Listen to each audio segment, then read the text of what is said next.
దేశానికి స్వాతంత్రం వచ్చినా కూడా, తరాలు మారుతా ఉన్నా కూడా నిరుపేదలు తలరాతలు మాత్రం మారలేదు. ఇంకా ఈ రోజు చెప్తా ఉన్నాను, 25వ తారీఖున క్రిస్మస్ రోజున వైకుంఠ ఏకాదశి పుణ్య రోజున కూడా అక్షరాల 31 లక్షల పైచిలకు ఇళ్ల పట్టాల మంజూరు చేసే కార్యక్రమానికి శ్రీకారం చుడతా ఉన్నాం.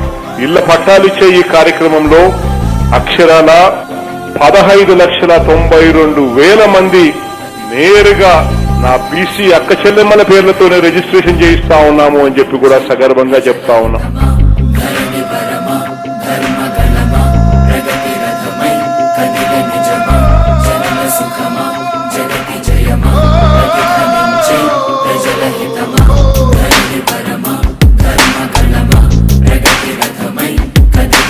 పేదవాడి సొంతింటి కలను నెరవేర్చ కదిల జగనన్న ప్రభుత్వమో.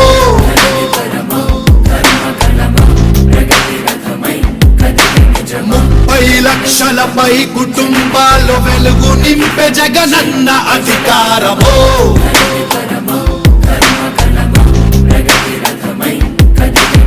దేశ చరిత్రలో ఇది కనివిని ఎరుగని ఘట్టం. ప్రపంచ చరిత్రలో ఇది ఎప్పుడు కనరాని దృశ్యం. ప్రతి పేదవాడి సొంతింటి కలకు నేడే కథ వచ్చెను నిజమైన స్వాతంత్రం. స్వాతంత్రం స్వాతంత్రం స్వాతంత్రం ఇది జగన్మోహనుడి దృఢ సంకల్పం. జగన్ వచ్చిన తర్వాత నాకు సొంత ఇల్లు సాగారం ఇక్కడ వచ్చింది. నాకైతే ఎంత సంతోషంగా ఉందంటే నేను మాట్లాడతానండి అంటే వద్దు వద్దు అన్నారు. అయినా నేను చెప్తున్నా, జగన్ ఆడపడుచులకి ఎంత సహాయం చేశారంటే జన్మ జన్మలకి ఆయన మనవలు. మ్యారేజ్ అయ్యి 12 years అయింది. నేను ఎప్పుడు కానీ అప్లై చేస్తే నాకు ఇంతవరకు రాలేదండి. ఈ ప్రభుత్వంలో మనకి మన ఎమ్మెల్యే సార్ గారు, మన కమిషనర్ సార్ గారు, మన ఆర్టీఓ సార్ గారు వీళ్ళందరి మంచి విషయాల వల్ల నాకు ఇలా హౌస్ రావడం చాలా సంతోషంగా భావిస్తున్నాను. ఒక తల్లిదండ్రులు తమ బిడ్డ గురించి ఏ విధంగా ఆలోచిస్తారో, ప్రతి అవసరాన్ని గురించి ఒక తల్లిలాగా, తండ్రిలాగా, అన్నలాగా అన్ని విధాల ఆలోచిస్తున్నటువంటి మన నాయకుడు, జన నాయకుడు జగనన్నకు మనమంతా జై కొడదాం. పలికే ప్రతి పలుకు నిరుపేద అభివృద్ధి కొరకు, ఉండే ప్రతి గెలుపు జన ప్రగతి కయ్యే ఓదార్పు. కొలిచే ప్రతి మనసు జగనన్న గెలుపు ఆశిస్సు. ఒడిదుడుకులు ఎన్నెదురైనా వెనకడుగే ఎదుతన లక్ష్యం. ఈ 30 లక్షల కుటుంబాల కల నెరవేర్చుట ఇక సత్యం. రాష్ట్రంలో నిరుపేదలకు ఇక పైన ఇల్లు లేదనే మాట ఉండదు. సత్యం సత్యం ఇది సత్యం సత్యం ఇది సత్యం. ఇది జగన్మోహనుడి జనహిత ధ్యేయం.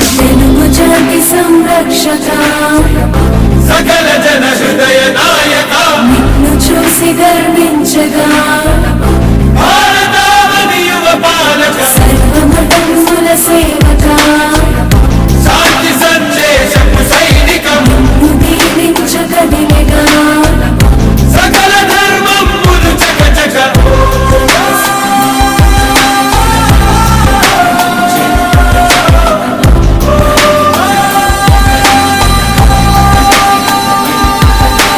జగనే ఆధైర్యం అనుకుంది నిరుపేద హృదయం.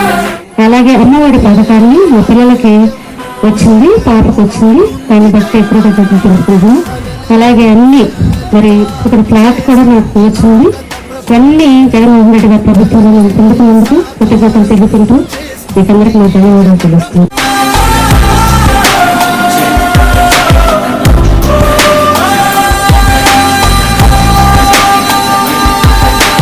నేను ఈ గడ్డ మీదకి వచ్చి కావలికి ఎన్నో సంవత్సరాలుగా ఉన్నాను. కానీ 2-3 సార్లు వీళ్ళు ఇల్లుకు అప్లై చేసుకొని నేను కూడా ఎన్నోసార్లు అర్జీలు పెట్టుకున్నాను. కానీ ఈ అన్నిసార్లు అర్జీలు పెట్టుకున్నా ఎవరు నా ముఖం చూసింది లేదు. ఈ సంవత్సరము ఈ ఒక ఇల్లు నాకు ఇస్తున్నారు. ఎవరిచ్చారా? వైఎస్ రాజశేఖర రెడ్డి కుమారుడు జగన్మోహన్ రెడ్డి, ప్రతాప్ కుమార్ రెడ్డి. ఇంతకాలానికి మాకు ఈసారి మాకు ఇల్లు ఇచ్చినారంటే వాళ్ళు ఎంతో గొప్పగా ఉండాలి, వాళ్ళు సుభోజయంగా ఉండాలి. మాకు తలదాచుకోవడానికి నీడనిచ్చినందుకు వాళ్లకు వేలాది జన ప్రభుత్వం చరిత్ర పుటల్లో చిరస్థాయిగా నిలవనున్న ఈ హౌస్ శాంక్షన్ చేయించేసాం. 6,000 హౌస్ ఇమ్మీడియట్ గా కట్టేసుకోవచ్చు, మనం రేపటి నుంచి స్టార్ట్ చేసుకోవచ్చు. అంతేకాకుండా జగన్మోహన్ రెడ్డి గారు రోడ్స్, డ్రైన్స్, కరెంటు, వాటర్, చెట్లు ఇవన్నీ కూడా అభివృద్ధి చేయాలని చెప్పి దాదాపు 8,000 కోట్లు మగా వీటికి ఇస్తున్నాడంటే ఏ ముఖ్యమంత్రి ఈ విధంగా చేసిన పాపన పోయాడు. ఆనాడు రాజశేఖర రెడ్డి గారు ప్రవేశపెట్టిన పథకాలు ఏ విధంగా ఇతర రాష్ట్రాల్లో ముఖ్యమంత్రులు చేశారో ఈ రోజు ఆ రాజశేఖర రెడ్డి గారి అడుగేస్తూ చేస్తున్న జగనన్నకి అదేవిధంగా ఇతర రాష్ట్ర ముఖ్యమంత్రులు కూడా జగనన్న చేస్తున్న పనులు చూసి ఈ రోజు మన రాష్ట్రాల్లో కూడా మనము ఎందుకు చేయకూడదు అని ఈ రోజు వాళ్ళంతా కూడా ప్రయత్నం చేస్తున్నారంటే చిన్న వయసులో ఏ విధంగా మంచి పేరు తెచ్చుకుంటున్నాడో మన జగనన్న ఒక్కసారి మనమంతా కూడా కగతాతో ఆయనకి తెలియజేయాలని కూడా తెలియజేస్తున్నాం.